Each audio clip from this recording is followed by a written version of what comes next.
आप यदि प्रैक्टिकल करके बताएं तो हमें ज़्यादा और सहज हो जाएगा, हमारे लिए सरल हो जाएगा। तो लीजिए, आज हम आपको बता रहे हैं कि पुरखों को जल देने के लिए किन किन चीज़ों की आवश्यकता होती है, और थोड़ा सा प्रकाश भी डालेंगे ताकि आपको अच्छी तरह से आप समझ जाएं। और पहली बात तो कुछ सावधानी क्या रखें अपन, जब पुरखों को जल दें तो विशेष रूप से आपके वस्त्र सफ़ेद वस्त्र होना चाहिए। ये पहली बात, सफ़ेद आसन हो।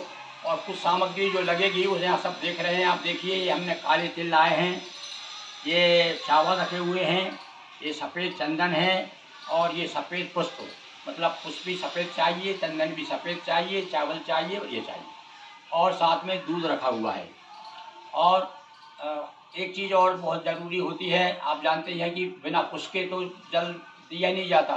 तो आज कुछ नहीं मिला तो जहाँ हमने बताया है कि कुश के विकल्प में जब कुश ना मिले तो दूबा से काम चला सकते हैं। देखिए, हमने आज कुछ दूबो यहाँ पर दूब रखी हुई है, ये नर्मदा जी का जल रखा है, गंगा जी का जल, नर्मदा जी का जल, पवित्र नदियाँ जितनी हैं उनमें से किसी का भी जल साथ में हो तो अच्छी बात है, ना हो तो पवित्र जल हो, शुद्ध जल हो, आपके घर का हो, कुएँ का हो, नल का हो, और शुद्ध होना चाहिए। और इनमें ये सब जल रखा हुआ है। तो सबसे पहले तो ये देख लीजिए, सबने आपके बता दिया कि क्या क्या लगेगा। और स्वच्छ वस्त्र पहने, सफ़ेद वस्त्र होना चाहिए आपके, और आसन जहाँ का हो कुश आसन हो, बस इतनी चीज़ का आप ध्यान रखेंगे। और बड़ा सहज सरल है, इसलिए ज़्यादा हमने डंपार भी नहीं किया है, ज़्यादा फैलाव नहीं किया है। देखिए, वैसे तो ये अपने तर्पण के लिए 6 प्रकार के तर्पण बताए गए हैं। तो भाई, ये 6 प्रकार के तर्पण तो बिना पंडित की सहायता के, पुरोहित की सहायता के संभव नहीं है। वो कौन कौन से, थोड़ा वो भी जान लीजिए। पहला है देव तर्पण, ऋषि तर्पण, और उसके बाद दिव्य मानव तर्पण, दिव्य पितृ तर्पण, यम तर्पण और मनुष्य तर्पण। अब इसमें से ज़्यादातर हमारे लिए तो सबसे सुलभ भैया मनुष्य तर्पण है। हम ये ना कर सकें, 5 तर्पण ना कर सकें तो देवताओं को याद कर ले। तो हमने तो आपको बताया है कि ब्रह्मा विष्णु महेश तीनों देवताओं के माध्यम से हम सभी देवताओं के लिए पहले, क्योंकि देवताओं को पहले याद कर लेना चाहिए भाई, तो पहले हम उनको याद कर लेंगे। और उसके बाद में केवल मनुष्य तर्पण, और मनुष्य तर्पण में भी विशेष रूप से पिता, दादा, परदादा, और उसके बाद माँ, दादी, परदादी, इसी प्रकार से नाना, परनाना और वृद्ध नाना, नानी, परनानी और वृद्ध नानी। बस अपने को केवल इतने आपको जल देना, इतना तर्पण करना है। अब इसमें कुछ थोड़े से नियम बता देता हूँ मैं आपको, थोड़ा सुविधा के लिए बता रहा हूँ मैं आपको। वैसे तो करके तो बताऊँगा ही आपको, पर आपको याद रहेगा तो आप भी घर अपने जब यदि आपको वैसे तो कोशिश करना चाहिए आपको कि पंडित जी मिल जाए भाई, विधि विधान से कराएं, पर सब जगह तो सुलभ है नहीं। तो उस दृष्टि से हमने बिल्कुल सहज और सरल, जैसा ही आप अपने घर भी कर सकते हैं। तो मैं आपको बताऊं, पहली बात तो क्या है कि हम अपने दिवंगत पिता को वसु का रूप मानेंगे, ये वसु स्वरूप है।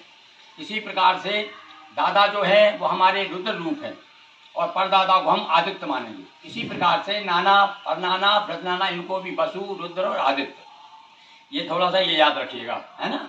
मैं जब वो मंत्र बोलूँगा तो इसमें उनका उल्लेख अपने करना है। ये हुआ। अब इसके बाद में हमारा जो दूसरा कुल है वो है माँ का कुल। उसमें परनानी, वृद्धनानी, ये भी हम मानेंगे, इनको गायत्री है, सावित्री है और सरस्वती। ये बात रखे, याद रखा है।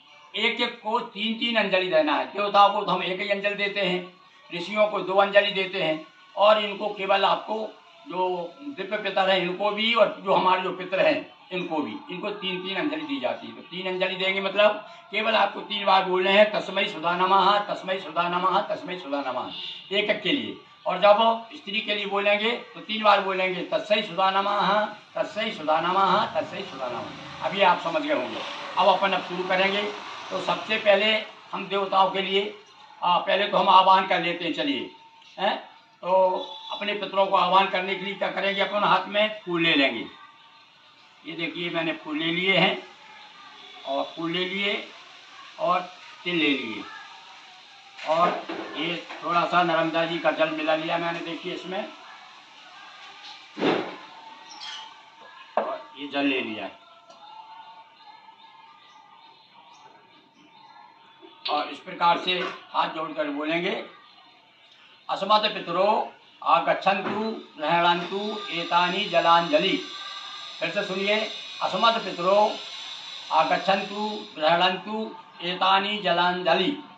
हे पितरो, आइए हमारे द्वारा दी गई जलांजलि स्वीकार कीजिए। और ऐसा कह करके आपने ये छोड़ दिया, शुरू कर दिया मेरे भाई। तो ये हमने अब आवाहन कर लिया पितरों का। और अब पहले हम सबसे पहले देवताओं को स्मरण कर लेते हैं। तो ब्रह्मा विष्णु महेश के रूप में जितने भी देवता अधिकारी हैं और तर्पण ग्रहण करने के, उन सबसे हम निवेदन करते हैं, प्रार्थना करते हैं कि वे भी और उनके माध्यम से, क्योंकि सारा संसार समाया हुआ है भैया ब्रह्मा विष्णु महेश में, तो सबसे पहले हम उन्हीं के माध्यम से, क्योंकि संक्षिप्त में है भाई और आपका बड़ी विधान से लंबा आपको चाहिए तब तो फिर उसको पंडित को बुलाना पड़ेगा। तो आप तो अपने घर में आराम से करिए तीनों देवताओं को नमस्कार करते हुए। तो अब हम क्या है, इनके लिए पूर्व की ओर हमें मुँह करना पड़ेगा। तो पूर्व की ओर मुँह करके अब हम देखिए ये बात रखा हुआ है और पूर्व की ओर मैं मुँह कर रहा हूँ, देखिए। और इसमें जल ले करके इसमें इनको क्या करना है, इसमें भी इनको अपने आह्वान किया है। अब देवताओं को आह्वान, इनको देवताओं को चावल से आह्वान किया जाता है, चावल और फूल और थोड़ा सा जल, बस ऐसे ही बोलना है। हे देवताओं, हमारे द्वारा दी गई जलांजलि स्वीकार करें, ऐसा बोल करके क्या छोड़ दीजिए। और इसके बाद में ये दूध ले लीजिए, थोड़े से चावल ले लीजिए, फूल ले लीजिए। और इसमें ये मैंने इस पात्र में देवताओं के लिए जल भर लिया है, ये देख रहे हैं आप, ये भरा हुआ। इनको आपको सीधी इस प्रकार से, ये इस प्रकार से सीधा देना है। ये इनको इस प्रकार से ऐसा जल लेना है कि इस प्रकार से मैं कर रहा हूँ, देखिए। ओम ब्रह्मा तृप्ताम, ओम विष्णु तृप्ताम, ओम रुद्र तृप्ताम। लीजिए, ये तीनों देवता के माध्यम से हमने सभी देवताओं को प्रणाम किया है और सब तृप्त हों। और अब हम थोड़ा सा अब इधर देख लीजिए, अब हम अपने पितरों को जल दें। तो अब के लिए थोड़ा आपको परिवर्तन करना पड़ेगा भाई। ये तो आसन परिवर्तन, आसन अपन क्या है दक्षिण की तरफ मुँह कर लेंगे और अपना एक पैर जो है इस प्रकार से, बायां पैर नीचे इस प्रकार से मोड़ेंगे, ऐसा। ये देखिए, ये इस प्रकार से मोड़ लिया बायां पैर।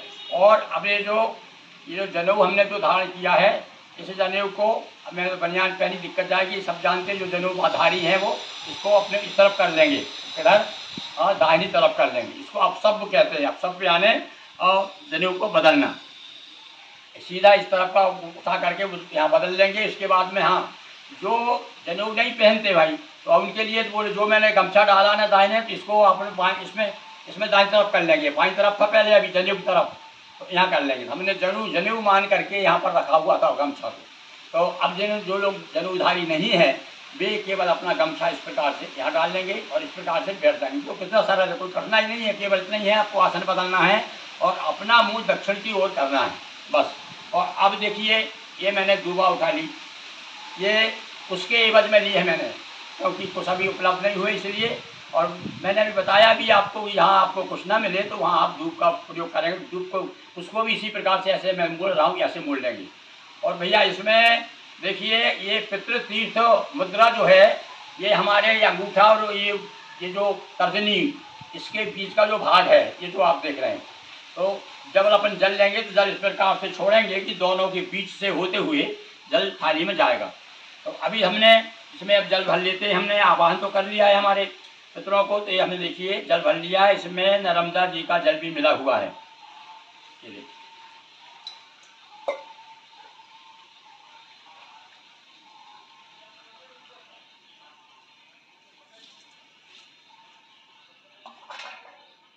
ये इस प्रकार से ले लें और इसमें तिल है और थोड़े से तिल और ले लें हाथ में अपन, और थोड़े से फूल ले लें, बस। अब अपन शुरू करेंगे। तो सबसे पहले वही, पहले अपने पिताजी, दादाजी और परदादा, इसके बाद अपनी माँ, दादी और परदादी, ये तीनों को।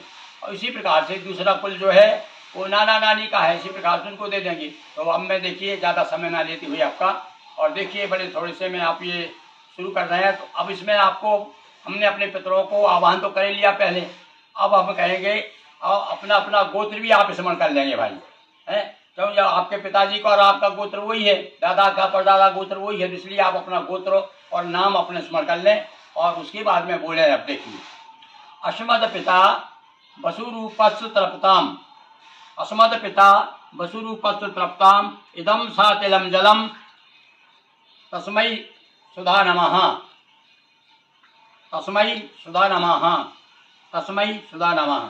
ये हो गया पिता का। आप पिता का नाम बोल करके आपने गोत्र और नाम बोल करके और ऐसा बोल दिया, फिर अपने फिर गोत्र बोलिए, अपने मन में बोल लीजिए गोत्र और दादा का नाम याद हो नहीं है याद, कई बार कईयों को याद भी नहीं होता कि हमारे दादा, तो आपको केवल इतना ही कहेंगे हमारे पितामह। तो अब क्या बोलेंगे हम, बोलिए मेरे साथ, अस्मद पितामह। हमने बताया था ना आपको क्या बोलना है, रुद्रो, तो अस्मद पितामह रुद्र रूपस्य तृप्ताम इदम सातिलम जलम तस्मै सुधा नमः, तस्मै सुधा नमः, तस्मै सुधा नमः।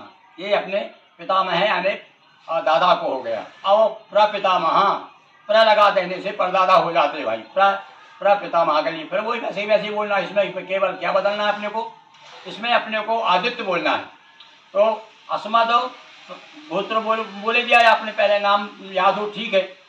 तो अस्मद प्रपितामह आदित्य रूपस्य तृप्ताम इदम सातिलम जलम तस्मै सुधा नमः, तस्मै सुधा नमः, तस्मै सुधा नमः। लीजिए, इतना कोई कठिनाई नहीं करना, बड़ा सरल है। अब इसी प्रकार से अपन अपना दादा का हो गया और दादा का हो गया। अब अपनी माँ अपनी माँ जो है आपकी, तो अपने माँ के लिए क्या बोलेंगे, माँ का वही गोत्र तो वही रहेगा अपना, सवाई नहीं है। माँ का नाम यदि आपको याद है तो नाम याद बोल लीजिए और बोल करके बोलिए, अस्मद माता गायत्री रूपा तृप्ताम इदम सातिलम जलम तस्मै सुधा नमः, तस्मै सुधा नमः, तस्मै सुधा नमः। माता हो गई। अब माता के बाद वही अपनी माता के बाद पितामही, पितामही यानी दादी है ना।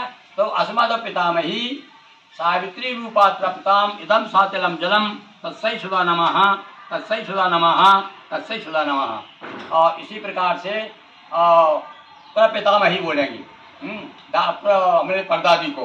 तो अस्मद प्रपितामही सरस्वती रूपस्य तृप्ताम इदम सातिलम जलम तस्मै सुधा नमः, तस्मै सुधा नमः, तस्मै सुधा नमः।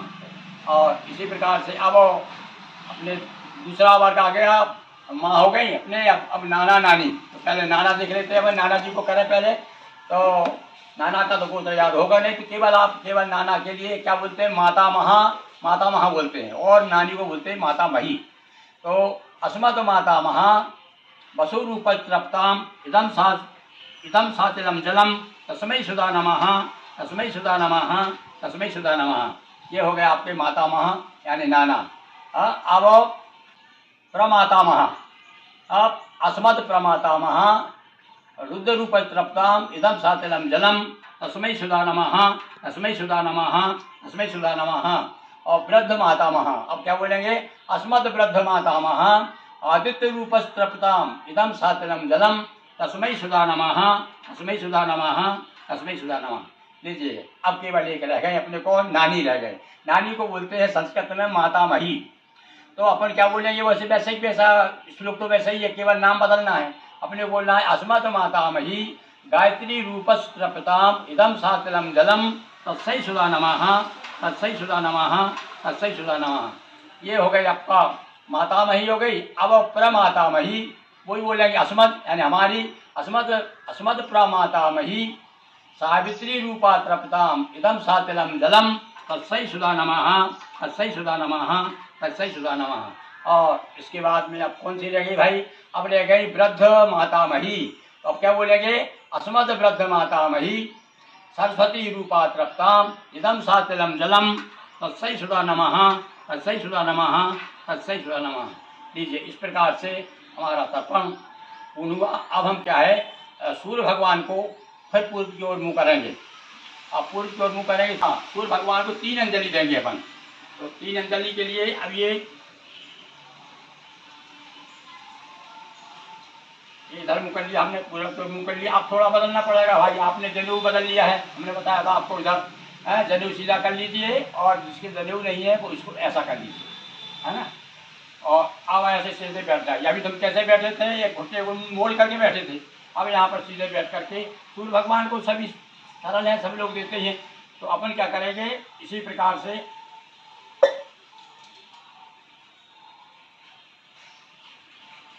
ये बैठे बैठे जल दे देते हैं अपन।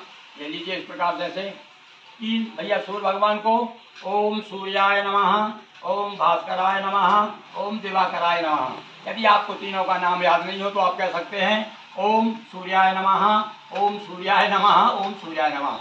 और इस प्रकार से ये हो गया। इसके बाद में आप आचमन कीजिए और इसके बाद में पृथ्वी को प्रणाम करिए और ओम विष्णुवे नमः, ओम विष्णुवे नमः, ओम विष्णुवे नमः, ओम आय नमः, ओम रुद्राय नमः, रुद्राय नमः, हर हर महादेव। इस प्रकार से आज अपना ये कार्यक्रम समापन हुआ। बहुत बहुत धन्यवाद। दोस्तों वीडियो अच्छा लगा हो वीडियो को लाइक शेयर कर चैनल को सब्सक्राइब करें। बहुत बहुत धन्यवाद।